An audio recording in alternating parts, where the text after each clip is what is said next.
Hello, everyone, and welcome back to Wake Up with Marci, the space where real conversations lead to radical healing and where we wake up to the truth of who we are and what we deserve. Today's guest is a woman who has transformed her life in the most powerful, grounded, and honest way, and she's helping others to do the same. Naseema McElroy is a published author, a labor and delivery nurse, a mom of three, and the founder of Financially Intentional, a platform dedicated to financial freedom through intention, education, and empowerment. This isn't just a story about money, it's about choice, self respect, and learning to show up for yourself when life demands it. So, Naseema, welcome to the show. Thank you so much. I'm honored to be here. Well, it's fabulous to have you. And I'm so excited to share your story and the changes you've made in your life so we can learn from what you've gone through, right? We go through these hardships and difficult times and we learn from them and how to strive and transform through them. So thank you for sharing your story and helping us to learn through your experience. Thank you. I've gone through a lot, so happy to share. Yeah. So listen, you were making six figures, which is Mhm, incredible, mhm, but still living paycheck to paycheck. mhm, And I think that that is I wouldn't say a common story, but it's something that we do. We're living paycheck to paycheck. We don't learn how to budget our money or feel that we're deserving or how to even use our money in a wise way, right? mhm. So, what was that wake up moment for you that made you look at your relationship with money differently? I knew that I always had the ability to earn money, but I was at the point where I was a single mom for my oldest daughter, and we had just bought the new house. And so on the outside, everything that we had looked like we had it all together. But internally, I didn't have like savings in place. And I was just like, if something were to happen to me, Mhm. what would happen to my daughter? Like, what plans would be in place? What cushion did she have to fall back on? And that terrified me. And oftentimes, as moms, we won't do things for ourselves. We know we need to do it. It's this nagging thing in the back of our mind, but our kids will prompt us into action. And so that was my moment. Like, I make way too much money to be broke. And I knew that the answer wasn't earning more, it was really about getting intentional about where my money was going. Wow. Yeah. Well, first of all, just knowing that you can earn, because I think for a lot of us, right, we learn our relationship with money so early in life. Mhm. So the fact that you had this ability to know innately that you could earn, right? Where did that strength come from? Where did that knowing come from? It's survival, basically. Mm. So it's a different kind of earning because it's not like earning knowing that there's an abundance and there's a lot of wealth. It's just that my mom left when I was 5, and there was a lot of things that I had to do in my household. Like, I basically became one of the heads of household at a very early age, and Mhm. if I wanted anything, I would have to find the means to get them. And so I started working, doing hair, babysitting, like anything that can bring in money really early on. And so that it was more of like that hustle, you just have to do it to make it mentality. But again, it earning money from a place of scarcity and earning money with a sense of abundance is two different things, because the way that that energy of money moves, you're never really going to feel like it's enough in that Yeah. sense. So, Yeah. I've had to learn because when my upbringing, it was like you go to the sales rack and you couldn't just get what you wanted. So you were always afraid to yes. spend money, right? Mhm. So that's something that I've had to learn to unlearn. Mhm. And Mhm. there's a lot of us that we are programmed in a certain way, And I love that you shared about the survival, because Mm, I myself had to survive. And there's a mhm, different fire within mhm, yourself.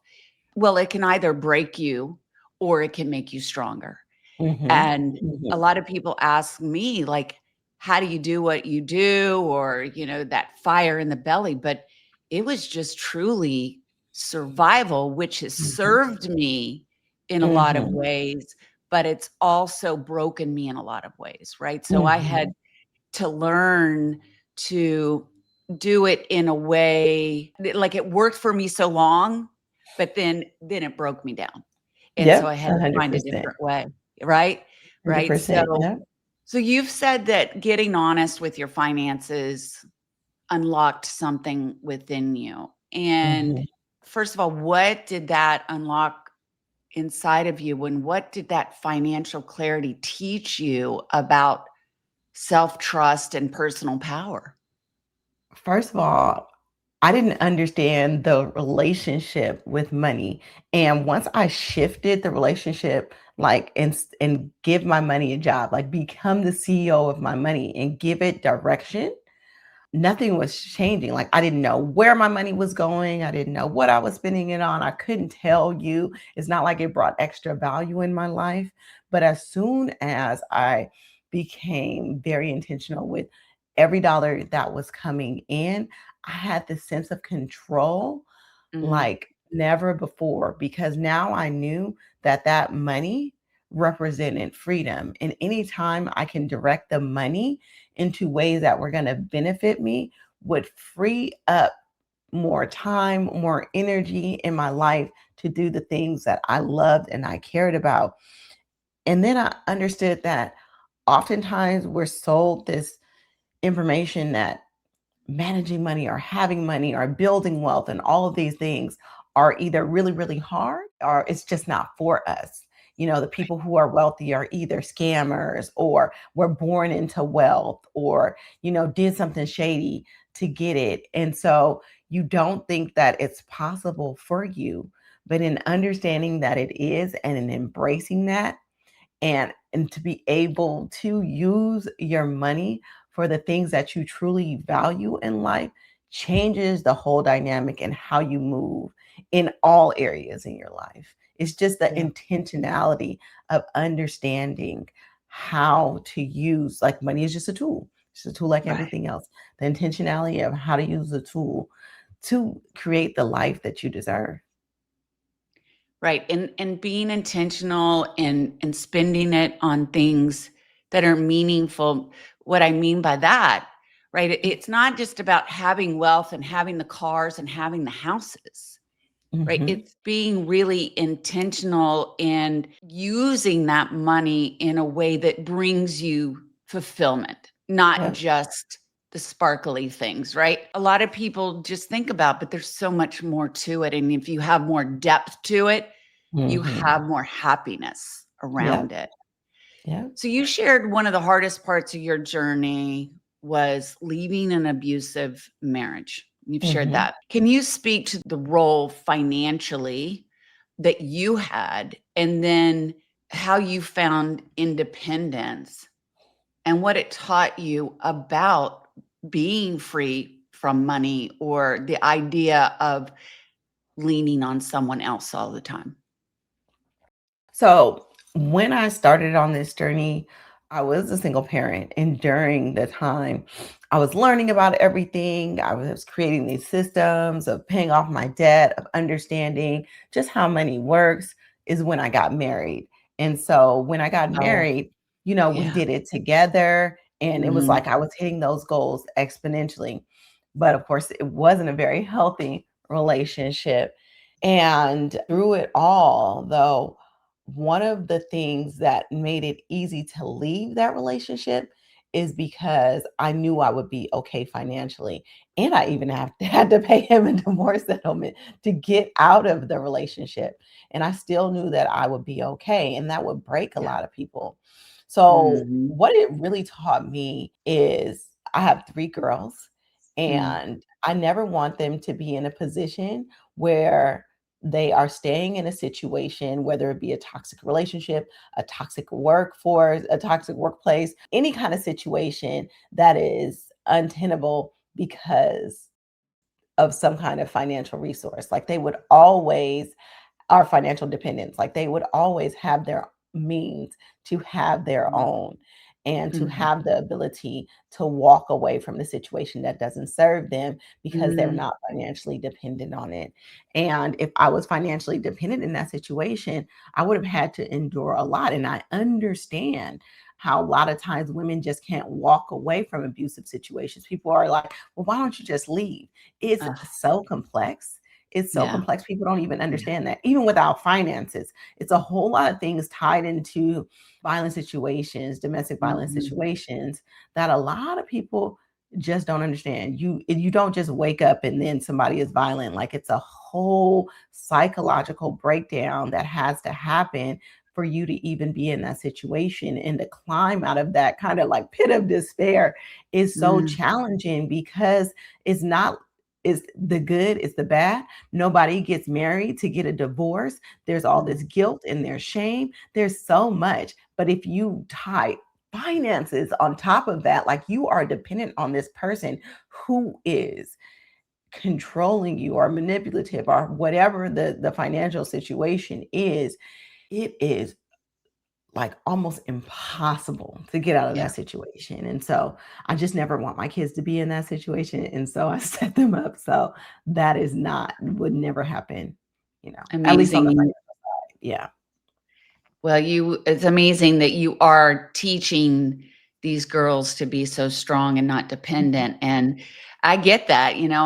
I've been through a lot myself and try to break those generational cycles or change Mhm. things, for our kids so they live a better life. Yeah. And it is so heartbreaking that people are just naive when it comes to being in abusive relationships or not understanding abuse or addiction. It's just really not understanding it. You Mhm. can't just Mhm. walk away. You are Yeah. literally broken down and you have no strength within you. And you got to muster up a lot of strength and to even move. And there's so much fear. You have no self esteem. There's a whole, like you were talking about, this psychological breakdown. And it's just even like when you're sexually abused and why wouldn't you just run away? You don't know what to do. You're in so much fear, right? It's just that fear is debilitating and And the not guilt knowing and it the shame because and the you guilt and the yeah. shame. Mhm. Yeah. And again, that's with anything, like even like addiction. I'm over 10 years sober and there's so much shame wrapped around it. And especially as a mother, and so you're so afraid to get the help. You don't know what the help Mhm. is. It's a whole terrifying experience. And Mhm. so I just say, if there is someone out there and you're not understanding this, just take a little time maybe before we make an opinion about something that we really don't know about, right? There's no lack of people passing judgment in these days. Exactly. And really I think that sometimes we just got to look in the mirror a little bit if we're passing judgment on something. So, let's talk about the women out there that are feeling stuck Yeah. emotionally and financially. What are some of the most common like stories or lies that you see women believing that keep them from taking control of their money? I think people don't understand how important like your money story and how you were growing up shapes how you interact with money as an adult. Oftentimes there's a lot of shame, there's a lot of talk about deprivation. And so a lot of people truly have financial trauma that unless they address that core, doesn't really nothing really changes, right? You can put all the systems in place, you can do all the things, you can create the budget, you can create these plans, but nothing is really going to change until you really understand your money story and how it's been shaped and Mhm. been able to overcome that. But also, like I was talking about earlier, there is a lot of this belief that wealth isn't for us, or if you're aspiring to wealth, you're greedy, something is wrong with you, you should want to do it for free, you should want to serve. And especially as a woman, as a nurse, right? We come from this place of always having to serve and, give. And who am I to We're want to told be it's rich? selfish, right? We're not taught how to do it for sure. Oh, Mhm. yes. Yes, intentionally. Like there's a Mm. lot of financial information that's intentionally gate kept from us. Yeah. So I think number one, we have to know that we can heal from our money trauma. We need to understand that we are worthy of building wealth. As a matter of fact, it's our responsibility, because if you're not building wealth, how are you really going to serve? Like you can serve from a place of abundance. And then it's really not that hard. Once you are able to overcome those things and put systems in place, money is going to work for you in the background without you having to think about it.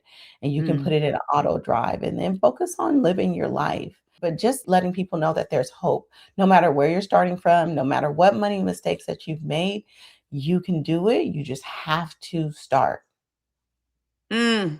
Just have Yeah. to start. You have to take that Mhm, action, right? mhm, And I get that. Like, even knowing my own worth, it's so hard to ask for money, knowing when the right time, how much, I don't know. I just want to give. It's a mhm. hard place to be, right? And Yeah. and also just that programming that if you are married, right, or the man makes the money and I don't know, I do all the things, but Mhm. still learning my worth and that I can ask for money and knowing that no man would have had a problem up to this point, right?